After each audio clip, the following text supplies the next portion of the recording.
कृष्ण जन्मभूमि शाही ईदगाह मस्जिद विवाद में हाल ही में मथुरा की कोर्ट ने अमीन निरीक्षण कराने का आदेश दिया है। भगवान श्री कृष्ण की 13.37 एकड़ भूमि को लेकर मथुरा कोर्ट में विवाद चल रहा है, लेकिन इन सब के बीच एक ऐसी खबर सामने आई जिसे सुनकर आप भी चकित होंगे। जी हाँ, श्री कृष्ण जन्मभूमि शाही ईदगाह मस्जिद विवाद में अब समझौते की खबर सामने आ रही है। समझौते को लेकर पहले शाही ईदगाह कमेटी के अध्यक्ष डॉक्टर जहीर हसन ने अपना बयान दिया कि कोर्ट की जरूरत नहीं है।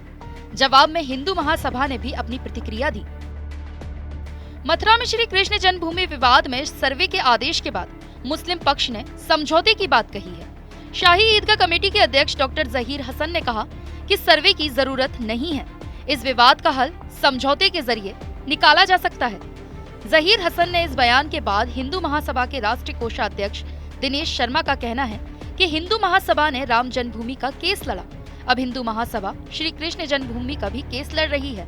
हिंदू महासभा मेवात में आपको 10 एकड़ जमीन खरीद कर देने को तैयार है, मगर ब्रज भूमि में 1 इंच भी जमीन नहीं दे सकती। सुनिए क्या कहा दिनेश शर्मा ने। डॉक्टर हसन ने जो बयान जारी किया है कि मथुरा कृष्ण जन्मभूमि और ईदगाह के मध्य में जो विवाद चल रहा है उसको न्यायालय के बाहर बैठकर भी सुलझाया जा सकता है। डॉक्टर हसन साहब, हिंदू महासभा ने राम जन्मभूमि का केस लड़ा, हिंदू महासभा कृष्ण जन्मभूमि का केस लड़ रही है और हिंदू महासभा आपके लिए 10 एकड़ जगह खरीद कर देगी यदि आप यहाँ से इस ईदगाह के रूप में स्ट्रक्चर को यहाँ से ले जाएंगे तो हम आपको ब्रज 84 कोस के बाहर मेवात में 10 एकड़ ज़मीन खरीद के देंगे, क्योंकि यहाँ मथुरा में भव्य मंदिर बनना चाहिए भगवान कृष्ण का। उसके लिए हम आपको 10 एकड़ ज़मीन मेवात में देने को तैयार हैं। हिंदू महासभा अपने पैसों से खरीद कर आपको ज़मीन देगी।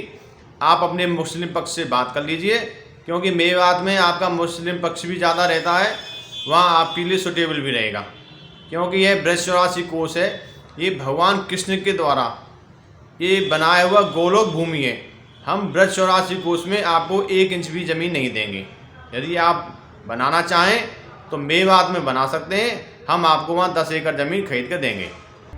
दिनेश शर्मा के इस बयान के बाद डॉक्टर जहीर हसन ने भी वैकल्पिक स्थान को लेकर प्रतिक्रिया दी और कहा कि वो अल्लाह का घर है, कोई केक नहीं कि उसे काट कर बांट लिया जाए।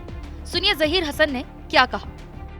महासभा के राष्ट्रीय कोषाध्यक्ष हैं, उनका ये कहना है कि हम आपको 10 एकड़ जगह अन्य स्थानीय मेवात में देंगे, इसको लेकर क्या कहेंगे आप? नहीं, मैं तो इस बारे में कुछ नहीं कहूँगा, क्योंकि ये तो सीधी सी बात है। हमारे जो यहाँ के मुसलमान भाई हैं, मेरे हाथ में ये बात नहीं रही। ये बात तो हमारे मुसलमान भाइयों की है। क्या वो ऐसा चाहेंगे कि इस जगह को छोड़कर चले जाए? बिल्कुल नहीं जाए। और इसी तरह मैं भी नहीं उनसे कहूँगा किसी भी तरह के इस जगह को छोड़कर चले जाओ या मस्जिद को यहाँ से उठाकर कहीं और रख दिया जाए। मस्जिद है, खुदा का घर है, कोई केक नहीं है कि मैं इसको ट्रे में रख कर अपने भाइयों को कह दूँ कि लो भाई केक खाओ। ये तो खुदा का घर है और 300 वर्षों से यहाँ पूजा होती चली आई है। अब भी 5 वक्त यहाँ नमाज होती है, कोई पाबंदी नहीं है। एडमिनिस्ट्रेशन पूरी तरह से हमें सहयोग देता है। पिछले साल 6 दिसंबर को बाहर से आने वाले थे बहुत से लोग, मुसलमान भाई हमारे घबरा गए थे, औरतें भी घबरा गई थी, लेकिन एडमिनिस्ट्रेशन के आदमी डीएम, एसपी, एसएसपी वगैरह मुसलमानों के महल्ले में जाते थे और उनको विश्वास दिलाते थे कि, लेकिन एडमिनिस्ट्रेशन के आदमी डीएम, एसपी, एसएसपी वगैरह मुसलमानों के महल्ले में जाते थे और उनको विश्वास दिलाते थे कि आप घबराएं नहीं, बिल्कुल यहाँ कोई दुर्घटना नहीं होने वाली है। ये कृष्ण की नगरी है, राधा कृष्ण की नगरी है, प्रेम लीला है। यहाँ तो बांसुरी बजती है, बांसुरी के स्वर सुनाई देते हैं। मैंने स्वयं रसखान को पढ़ा था और रसखान को पढ़ने के बाद ही मुझे ये जी चाहा कि मैं इस नगरी को देखूं। विधाता का विधान ये था कि मैं यहीं आकर बस गया और कुछ नहीं करता, मैं केवल पढ़ता हूँ, वो भी 2.5 अक्षर प्रेम का। इससे बड़ी चीज़ संसार में नहीं हो सकती।